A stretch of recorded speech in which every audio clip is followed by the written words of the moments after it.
ಪ್ರಾಚೀನ ಕಾಲದಿಂದಲೂ ಭಾರತವು ಕಲಿಕೆ ಮತ್ತು ಶಿಕ್ಷಣ ಕ್ಷೇತ್ರದಲ್ಲಿ ಶ್ರೀಮಂತವಾಗಿದೆ.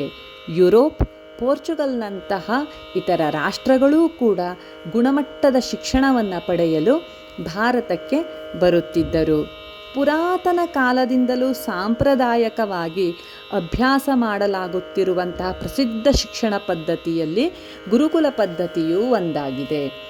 ಈ ಗುರುಕುಲ ಪದ್ಧತಿಯಲ್ಲಿ ಸಮಗ್ರ ಅಭಿವೃದ್ಧಿ, ವೈಯಕ್ತಿಕ ಮಾರ್ಗದರ್ಶನ, ಶಿಸ್ತು ಮತ್ತು ಮೌಲ್ಯಗಳ ಅಳವಡಿಕೆ, ಸಮತೋಲಿತ ಜೀವನ, ಸಾಂಸ್ಕೃತಿಕ ಪರಂಪರೆಯ ರಕ್ಷಣೆಯನ್ನು ವಿದ್ಯಾರ್ಥಿಯಾದವನು ಯಾವ ರೀತಿ ಮಾಡಬೇಕು ಎಂಬುದನ್ನು ತಿಳಿಸಿಕೊಡಲಾಗುತ್ತಿತ್ತು. ಒಟ್ಟಿನಲ್ಲಿ ಸುಸಂಸ್ಕೃತ ಮತ್ತು ಶಿಸ್ತಿನ ಜೀವನವನ್ನು ಹೇಗೆ ನಡೆಸಬೇಕೆಂಬುದನ್ನು ತಿಳಿಸಿಕೊಡಲಾಗುತ್ತಿತ್ತು. 1835ರಲ್ಲಿ ಲಾರ್ಡ್ ಮೆಕಾಲೆ ಭಾರತಕ್ಕೆ ತಂದ ಆಧುನಿಕ ಶಿಕ್ಷಣ ವ್ಯವಸ್ಥೆಯು ಕ್ರಮೇಣವಾಗಿ ಅಳವಡಿಸಿಕೊಳ್ಳಲಾಯಿತು.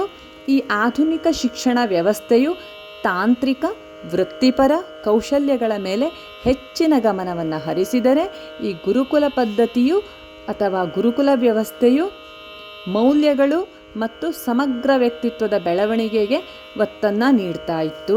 ಹಾಗಾಗಿ ಒಟ್ಟಿನಲ್ಲಿ ಈ ಗುರುಕುಲ ಪದ್ಧತಿ ಎಂಬುದು ಸ್ವಂತ ಬುದ್ಧಿಶಕ್ತಿಯಿಂದ, ಆತ್ಮವಿಶ್ವಾಸದಿಂದ, ಸ್ಥಿರ ಪ್ರಜ್ಞೆಯಿಂದ ಯಾವ ರೀತಿ ಜೀವನವನ್ನು ಎದುರಿಸಬೇಕು, ಜಗತ್ತನ್ನು ಎದುರಿಸಲು ಬೇಕಾಗುವಂತಹ ಸಹಾಯಕ ಅಂಶಗಳನ್ನು ತಿಳಿಸಿಕೊಡೋಕೆ ಗುರುಕುಲ ಪದ್ಧತಿಯು ತುಂಬ ಸಹಾಯಕವಾಗುತ್ತಿತ್ತು ಅಂತ ಹೇಳೋಕೆ ಇಷ್ಟಪಡ್ತೀನಿ.